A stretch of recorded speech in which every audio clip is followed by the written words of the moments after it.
Shalom, shalom, peuple de Dieu. Merci d'avoir choisi le son de Vie TV. On se retrouve encore pour une nouvelle vidéo. Ici, je te partage des vidéos d'exhortation et d'enseignement pour édifier le corps de Christ. Aujourd'hui, j'ai une nouvelle rubrique à partager avec toi. Je t'invite à suivre jusqu'à la fin et tu ne seras pas déçu. Bon visionnage. Que depuis l'arrivée du pasteur Emmanuel, je ressentais quelque chose pour lui. Et un soir,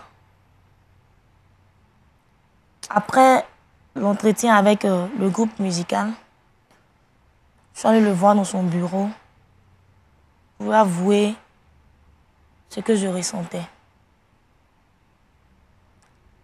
Et le pasteur Emmanuel m'a dit comme ça que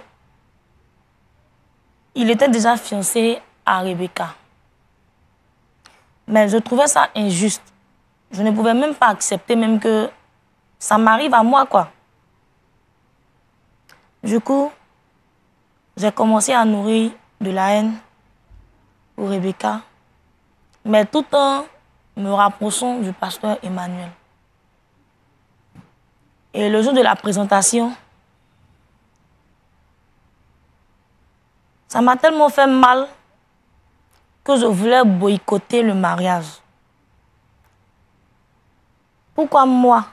En fait, tu as déjà boycotté le mariage. Viens à l'essentiel. C'est ça. Le mariage, il est déjà boycotté. C'est raison, on parle là.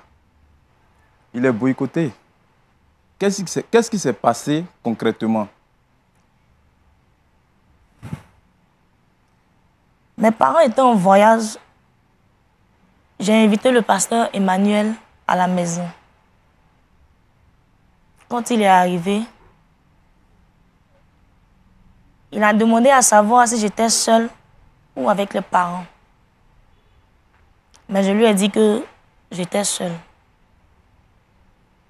Et au téléphone, il a refusé d'entrer. Mais j'ai pu le convaincre et il est rentré. Et quand il est rentré, j'étais allongée avec un drap sur moi. Et il est venu. Puisque je lui avais dit que j'avais des confessions à lui faire. Il est venu. Après avoir prié, je lui ai dit que je n'arrivais pas à respirer. Et que j'avais besoin qu'il m'aide à me relever. Et pendant qu'il m'aidait, j'ai commencé à le forcer à coucher avec moi. Après plusieurs résistances, il a cédé. Quelque temps après, j'ai constaté que j'étais enceinte. Et j'étais obligée de parler à mes parents. Mais je ne pensais pas que l'acte allait vraiment arriver jusqu'à ce niveau-là. Pourtant, je t'avais prévenu, non? Donc, si je comprends bien, c'est toi qui as créé tout ce scénario pour briser le rêve de ta camarade, pour détruire une église tout entière. Est-ce que tu as expliqué à ton papa que c'est toi qui as poussé Emmanuel à la faute? Et puis, je ne comprends pas, Emmanuel, toi aussi, quand même, depuis qu'elle t'a prouvé ses sentiments, tu pouvais venir m'en parler ou bien? Si tu penses que je suis ton père spirituel, mais jamais tu ne m'en as parlé. Tu as gardé le secret. Franchement, c'est... Emmanuel, pourquoi avoir caché la vérité à ton pasteur?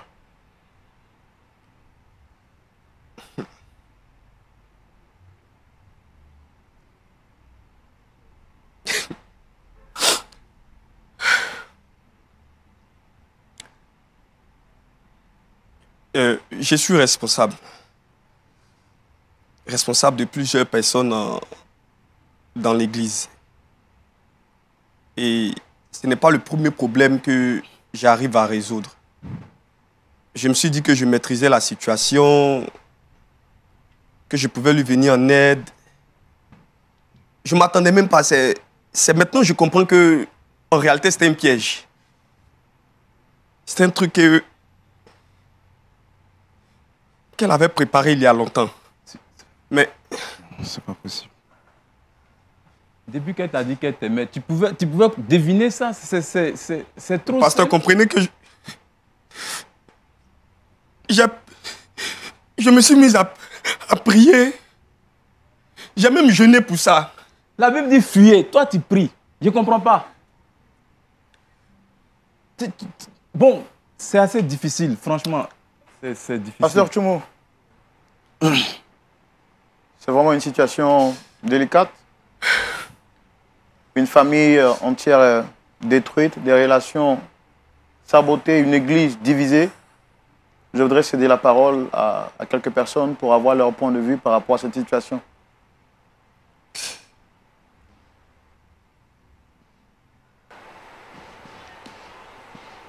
Je suis le pasteur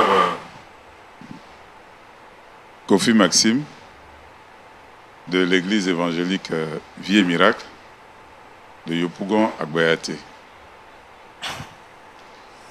Vraiment, cette situation est triste et même très triste. Vraiment, à écouter ça, je pense que nos églises sont constamment en danger. Et il nous faudrait véritablement prier davantage pour que ce genre de situation n'arrive pas, pour ne pas que le corps de Christ soit disloqué. Mais ce que je voulais dire par rapport à la jeune sœur, Christelle, c'est que franchement, elle est allée droit dans le mur. C'est-à-dire qu'elle est passée à côté de toutes les instructions que les pasteurs lui ont données. Totalement à côté. On ne peut pas empêcher quelqu'un d'aimer. Mais quand tu sais que la personne que tu aimes est déjà occupée, c'est bon d'aller à Dieu et dire, Seigneur, vraiment tu as mis l'amour du pasteur Emmanuel dans mon cœur. Mais il se trouve que le pasteur Emmanuel est déjà fiancé. Donc vraiment, cet amour que tu as mis dans mon cœur, là, enlève ça. Et trouve-moi l'homme qui est pour moi. Parce que tu as dit toi-même qu'à chacun sa femme et à chaque femme son mari. Béni, comment tu as appelé la jeune fille là? Christelle. Non, l'autre. Rebecca. Voilà. Béni donc Rebecca et Emmanuel, mais souviens-toi de moi. Je pense que si elle avait emprunté ce chemin, on ne serait pas là aujourd'hui. Et puis, autre chose, elle pouvait même aller voir même le pasteur pour lui dire, pasteur, voici ce qui m'arrive. Parce que la tentation, c'est à tous les niveaux. Si Jésus même a été tenté, ce n'est pas nous qui n'allons pas être tentés. Voilà. Donc, voici ce qui m'arrive. Aide-moi. Plusieurs ont vécu cette situation. Ils se sont confiés à des hommes de Dieu qui leur ont donné des conseils et ça a marché. Pourquoi tu n'as pas fait ça, Christelle? Merci beaucoup, pasteur. Merci. Je vois que vous avez vraiment gros sur le cœur en tant que pasteur et vous avez beaucoup à dire. Je sais également, très chers téléspectateurs, que vous êtes impatients de découvrir le point de vue de notre pasteur consultant, le pasteur Tchoumo. C'est tout de suite dans la rubrique « À la loupe de la parole ». Pasteur Tchoumo.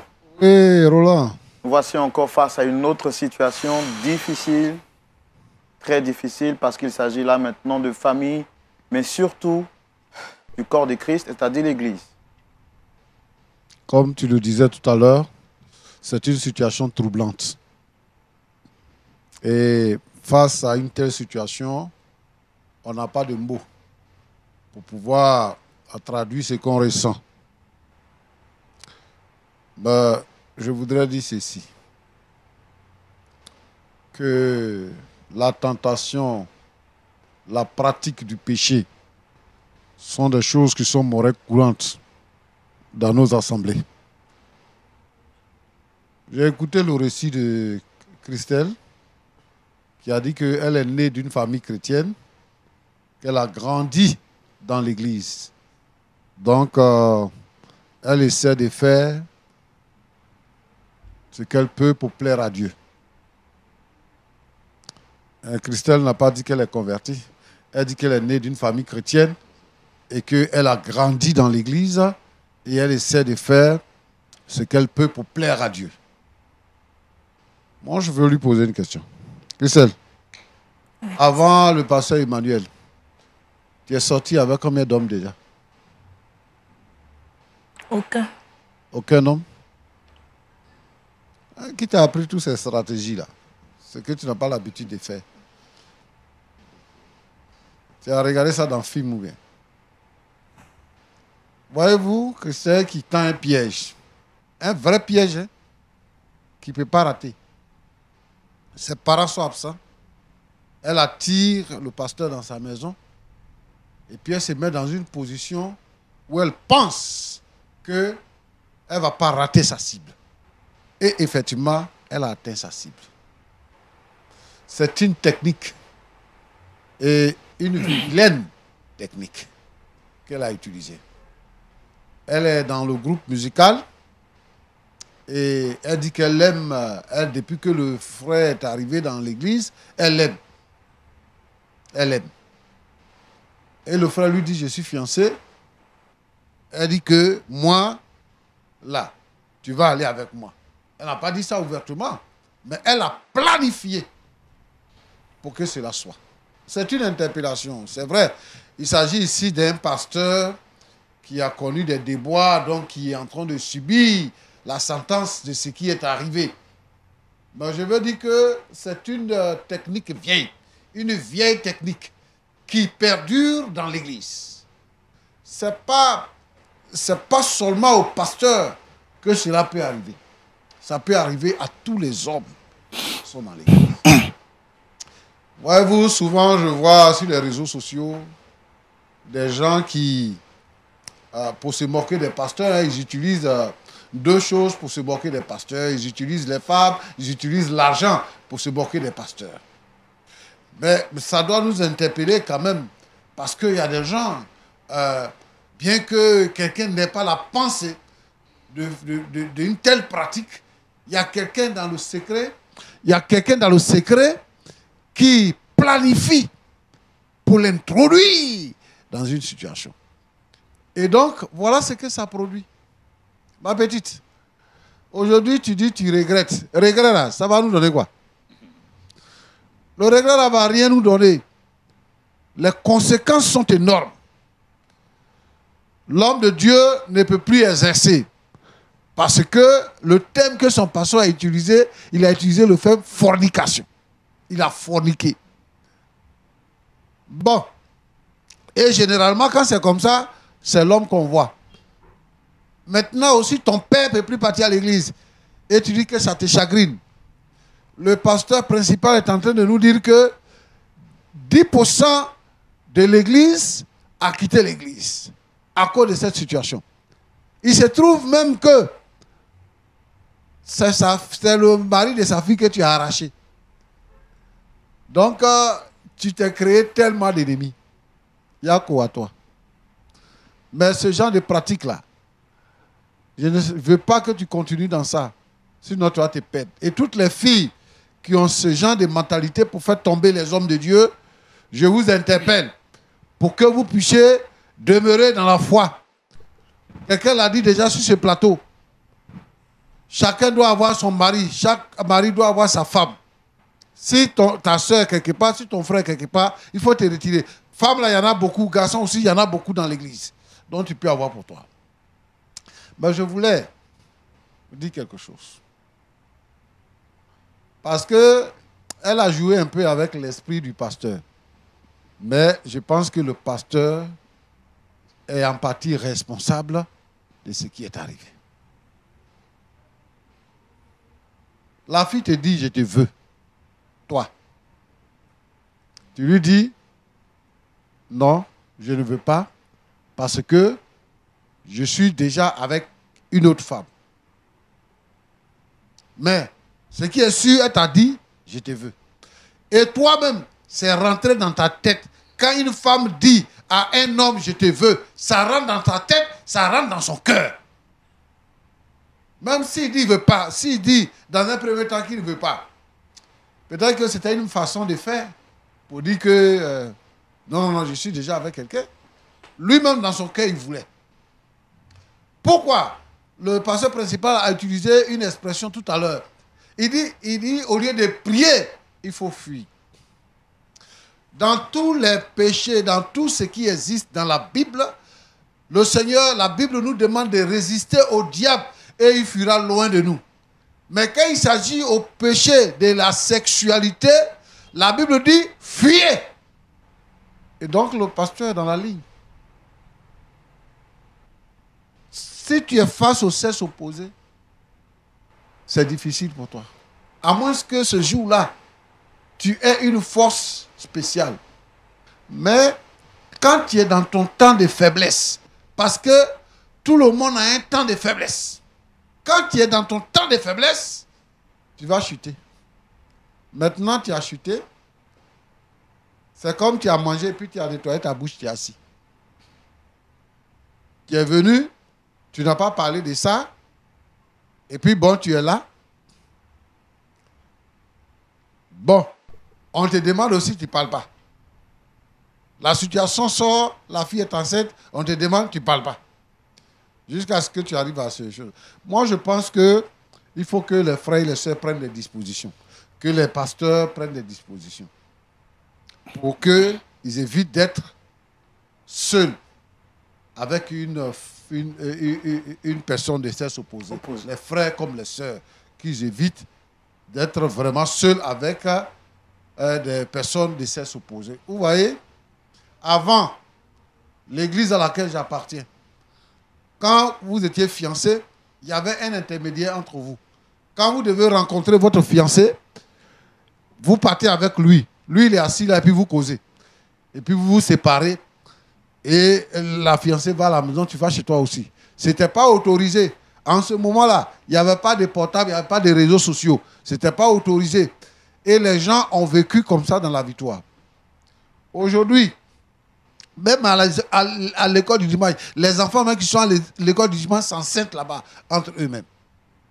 Je voudrais souhaiter que nous ayons vraiment un peu de vigilance par rapport à toutes ces choses qui peuvent détruire l'œuvre, détruire l'Église. L'Église a pris un coup. Mais je voudrais interpeller tous les frères et toutes les sœurs, membres de cette assemblée-là, qui sont partis à cause de cette faute. Je voudrais interpeller le père de notre fille, qui est diacre, qui a quitté l'église, parce que le pasteur aurait abusé de sa fille. Donc, qui a quitté l'église. Quitter l'église n'est pas la solution. Lorsqu'il y a un problème dans l'église, il y a des gens qui quittent l'église. Quitter l'église, ce n'est pas la solution. Les problèmes naissent entre les hommes. Mais partout où vous allez partir, il y aura toujours des hommes. Donc, il faut s'asseoir pour régler les problèmes. Donc, je voudrais ici interpeller tous les frères et sœurs qui ont quitté l'église de revenir à l'église. La sœur est venue reconnaître son forfait. Elle est venue demander pardon. Elle demande pardon à celui avec qui elle a chuté. Elle demande pardon également au pasteur principal de l'église. Et en même temps, elle demande pardon à toute l'église et à ses parents. Nous nous joignons à elle pour le faire, afin que la stabilité et le réconfort puissent arriver. Mais à côté de ça, je voudrais dire ceci, que quand je dis que ce n'est pas la peine de partir, tous ceux qui sont partis, je leur demande de revenir dans son église, mais dans nos églises, partout, dans toutes les assemblées.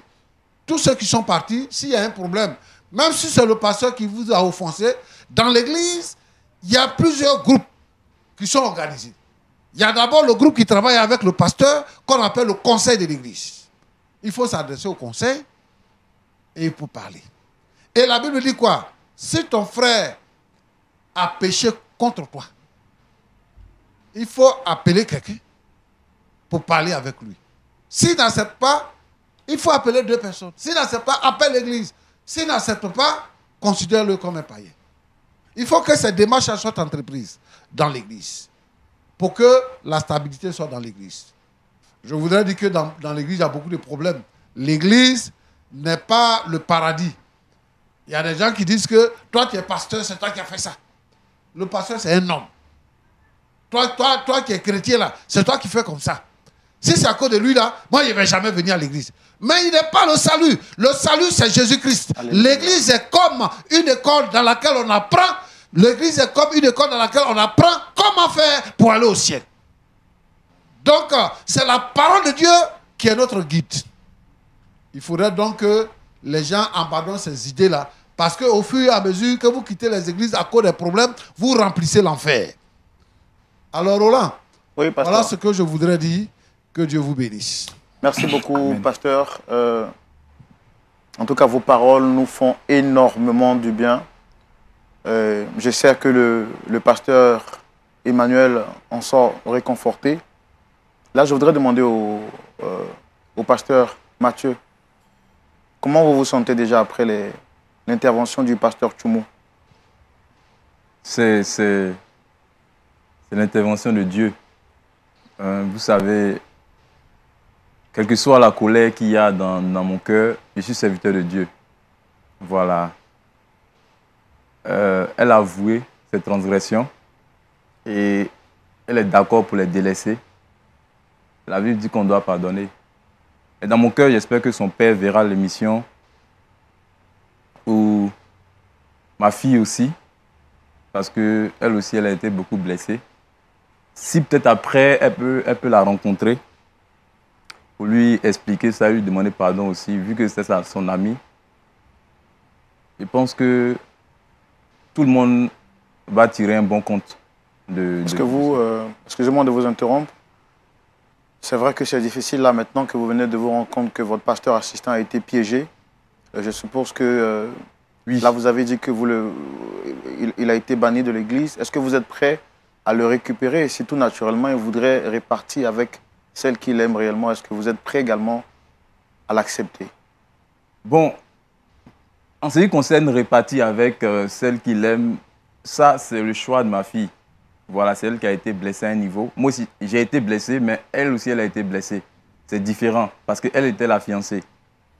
Maintenant, en tant que père spirituel, la Bible dit que le juste tombe. Cette fois, il se relève. Donc, il est tombé. S'il accepte de se relever, on va traverser cette situation ensemble. Voilà. Pasteur assistant Mathieu. Oui. Comment vous vous sentez après avoir entendu cette confession de Christelle, mais surtout après les conseils du pasteur Tchoumou? Bon,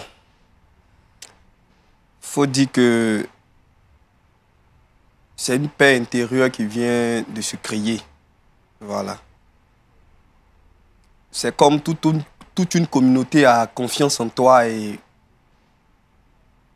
en quelques secondes, tu brises cette confiance-là. Il y a d'abord des remords personnels et après les remords de ceux qui ont fait que tu es tombé dans ce truc-là. Et moi, sincèrement, jusqu'à maintenant, je me posais la question de savoir comment cela a pu arriver. Je suis celui qui conseillait, mais comment le conseiller peut tomber dans ce qu'il donne comme conseil? C'était vraiment compliqué. Dieu merci, il sait tellement faire les choses. Je pense qu'il continue toujours d'inspirer le pasteur Kimou qui, aujourd'hui encore, m'a rendu ce que je voulais entendre. Voilà. Il m'a montré, certes, que je ne suis pas coupable, mais m'a montré que j'ai participé au fait à être coupable. Et parce que j'ai participé à être coupable, je sais où me ressaisir. je sais où me ressaisir. Et si je peux me ressaisir, c'est que la sœur aussi peut se ressaisir. Et je pense que Dieu nous a pardonné. Et parce qu'il nous a pardonné, moi-même, je me pardonne d'abord. Je me pardonne à moi parce que je n'arrivais pas même à me le pardonner et tout ça. Je me pardonne à moi et puis je demande pardon aussi. Ça peut être pas ma faute que parmi ces 10% des personnes puissent partir. J'ai été peut-être un modèle et tout ça, mais pour dire que au lieu de partir, il faudrait qu'ils m'aident. Il faudrait qu'ils m'aident, comme je les ai aidés aussi. Et je pense que on ira de l'avant vers cette gloire-là que Dieu demande d'avoir. Merci beaucoup. C'est ce que je voulais dire. Comment tu te sens, Christelle? Un dernier mot? Après avoir vidé ton sac, comment tu te sens? Je dis que je me sens libérée. Et aussi avec les conseils du pasteur, je pense que, comme il a dit, c'est vrai, j'ai grandi à l'église,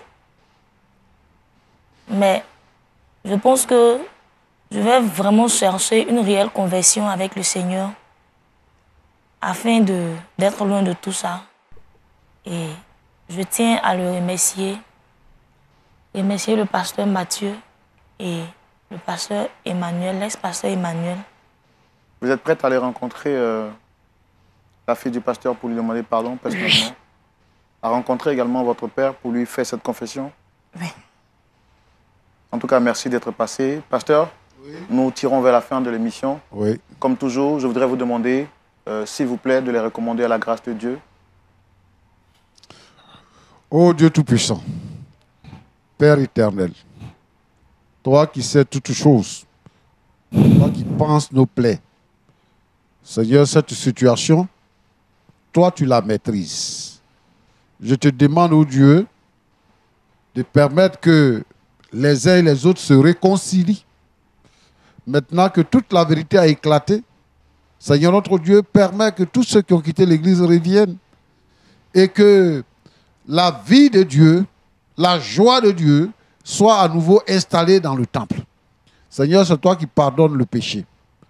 Pardonne donc aux jeunes pasteurs et à la jeune dame leur péché et permet que, Seigneur, ils soient engagés à nouveau avec toi. Seigneur notre Dieu, sois béni pour toutes ces choses au nom de Jésus. Amen. Merci d'avoir suivi cette vidéo. Alors n'hésite surtout pas à donner ton avis en commentaire sur cette rubrique. Abonne-toi et partage cette vidéo. N'oublie pas que partager égale évangéliser. Que Dieu te bénisse. À la prochaine.